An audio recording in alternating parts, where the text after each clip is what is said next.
Hello you guys, welcome back to the channel. Today we're going to be unboxing the brand new iPhone 17 Pro Max.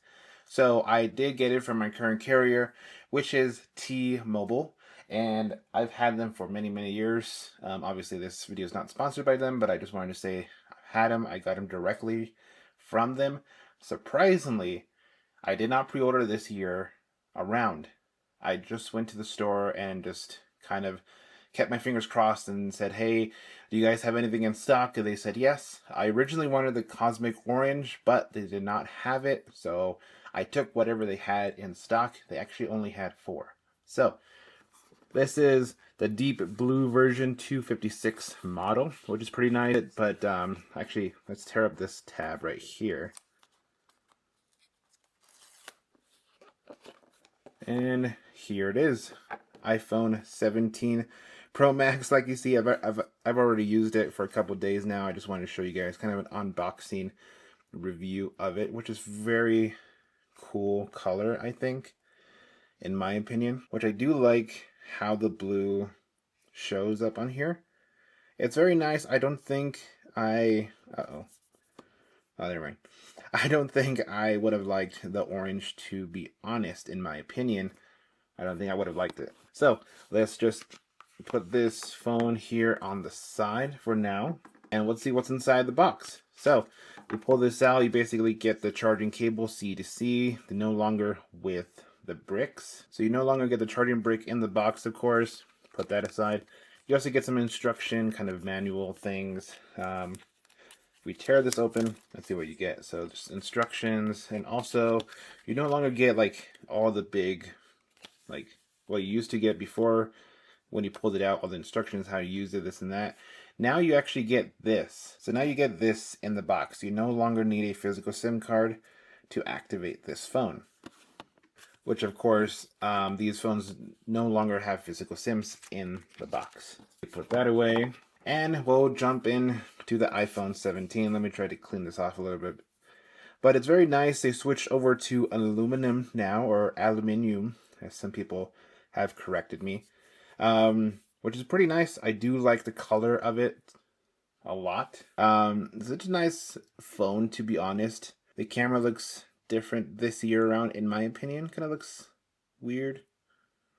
Maybe not. But the design is kind of still, I don't want to say the same, but it's still a nice looking phone. So the phone is quite heavy, not too heavy to be honest, but you can feel the difference between the stainless steel iPhone and this version of the iPhone, which is honestly, I think I would have preferred the stainless steel if they could have stuck with that. So if you guys are curious about the price point, this iPhone 17 Pro starts at $1,099 up to $1,500, starting with the memory at 256 gigabytes, 512, and 1 terabyte. For the 17 Pro Max models, that starts in the beginning of $1,199 up to $2,000, which starting the storage space at 256, 512 gigabytes, 1 terabyte, and now a brand new 2 terabyte model, which is absolutely insane. Let's take a look at the design. So obviously you still have the power button here on the side. The camera control action button, also the bottom, has not changed, of course, to USB Type-C, speaker, and microphone. Look at the other side. We do have our action button, up and down, volume control as well. And on top we have our millimeter wave antenna. In some countries, I believe they do have the SIM card still on the phones, and you might not have the millimeter wave. Also on the back where we see the camera, you're going to see the whole camera bump, which has kind of like a different finish to it. That's for the antenna that wraps around it. So it should have better connectivity, which I'm hopeful there will be, depending on the carrier that you have. Also, we have the 2x ceramic shield up front that's more protective and more scratch resistant, and more in case if you do drop it or crack it or anything, it's less likely to happen. But obviously there's so many drop tests and videos that you've seen online, so Apple does claim that it's 2-3 times stronger than before. Anti-glare screen, so it's less this time around than it was before. I mean, you could still see me in the reflection, but not as much as previous models. But If we're comparing it to the iPhone 16 Pro Max, this time around it's a little more thicker. The 17 Pro Max thickness is about 0.34 inches or 8.75 millimeters. Weight-wise, it's about 8.22 ounces, 233 grams. And if we're comparing it to the iPhone 16 Pro Max, it's 7.99 ounces at 227 grams. The thickness was 0.32 inches, about 8.25 millimeters. A very interesting design as well. They also did like a matte finish here on the back compared to the rest of the body. It's aluminum. This is kind of like a matte finish texture, which is kind of interesting to see. It's never been done before. I don't think Apple has made, obviously, in the past. But just to even protect this phone, I do recommend obviously getting a case for it, unless you are one of those people that don't like cases and like the feel of having the phone, looking at the design and just having it without any case. Obviously, you go to your local retail store, by Target, wherever, and you just find any simple protective case. I normally go with the clear cases, to be honest, myself. I do like to show off the back of the phone. It's pretty nice. This is a pretty nice, easy case too. Kind of has little bumps here on the side, which is much easier to hold and grip the phone.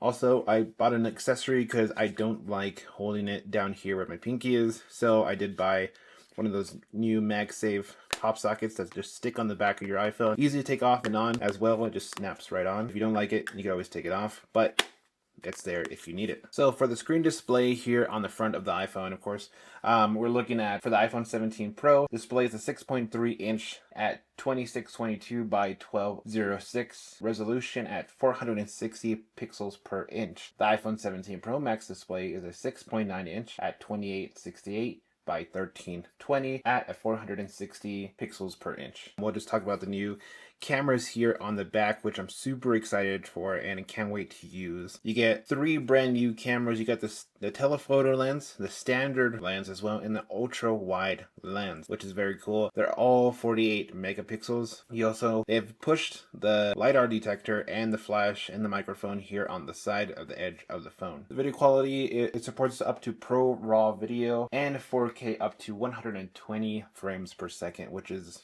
insane. The new update on the front facing camera, now you have 18 megapixels, also a center stage camera for FaceTime calls, Zoom calls, stuff like that will keep you in the frame. So if we open up our camera app here, and if we flip over to the front facing camera, now you see this is kind of your normal front facing camera. You see down here in the bottom of the screen, you have a new button to press, which will now use a bigger sensor to bring in a wider view. That brings in more people into your center frame.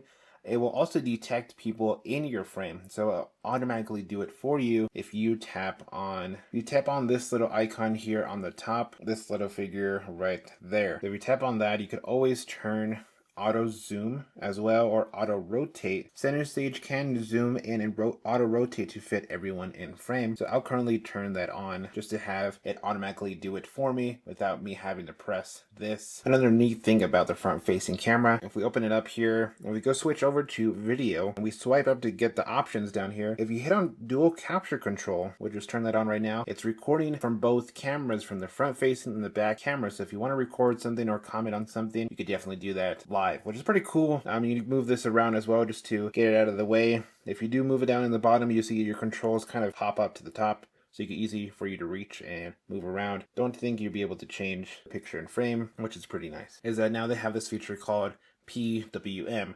For a lot of people, it has affected the way of looking at the phone, even their eyes at low brightness settings. So it's kind of like you see in the flickering through the screen because of OLED. So they reduced that kind of flickering for a lot of people. A lot of people didn't like some of the older iPhones because they had that problem, and they switched to a bigger iPhone that didn't have those problems. So a way to make sure and turn off kind of that flickering effect, we go over to our settings, go to accessibilities, display and text size, and if we scroll down, you're going to see here display pulse smoothing, which is PWM. Disables pulse width module to provide a different way to dim the OLED display, which can create a smoother display output at lower brightness levels. Disabling PM may affect low brightness display performances under certain conditions. If we turn that off here, depending on how low or bright your screen is, it'll be less of a kind of like a flicker that you see throughout the screen at night as well, so it's not going to hurt your eyes too much. I usually have my phone pretty far away, and I didn't notice it at first, but now that people have mentioned it and so many complaints about that effect, started to notice it in these displays. Another change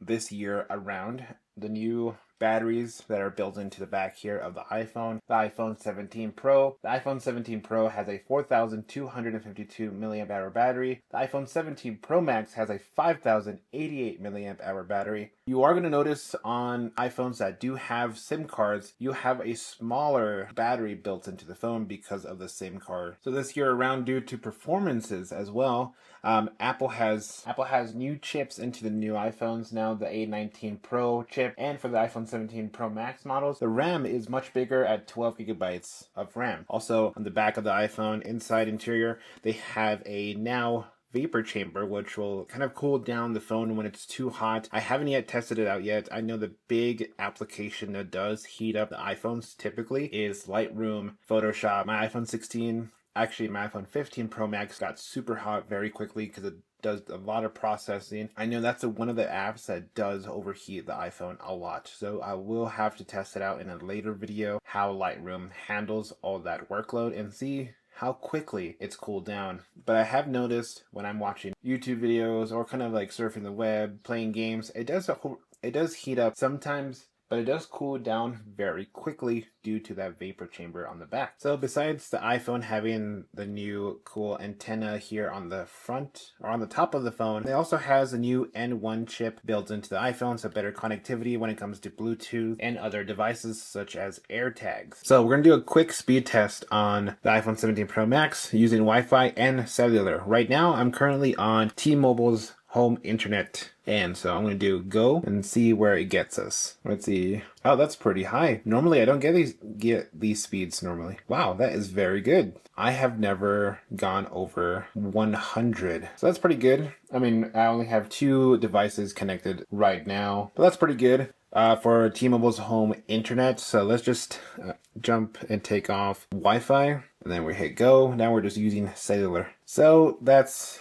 not bad, but it's not good. And like I said, I'm using 5G. The area where I live right now, it's not the best connection to any cellular network. So, but it's not bad.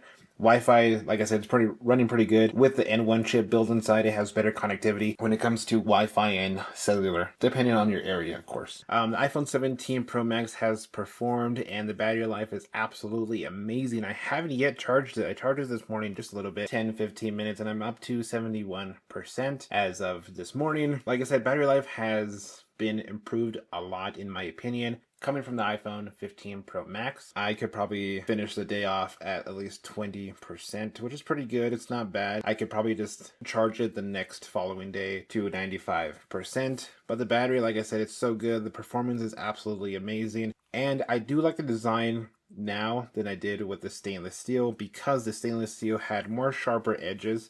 So it kind of felt uncomfortable in the hand, but just holding it like this, it feels very smooth and light as well, in my opinion. And I do like the iPhone 17 Pro Max. It's a great color and it's a perfect design. I personally would have loved to get the silver color, but the blue, I do like it a lot. It's not too flashy, it's not too bright. Silver would have been my second choice for sure. Well, thank you guys so much for watching today's video of the iPhone 17 Pro Max. Like I said, it's absolutely an amazing phone, and I will see you guys in the next video. Peace.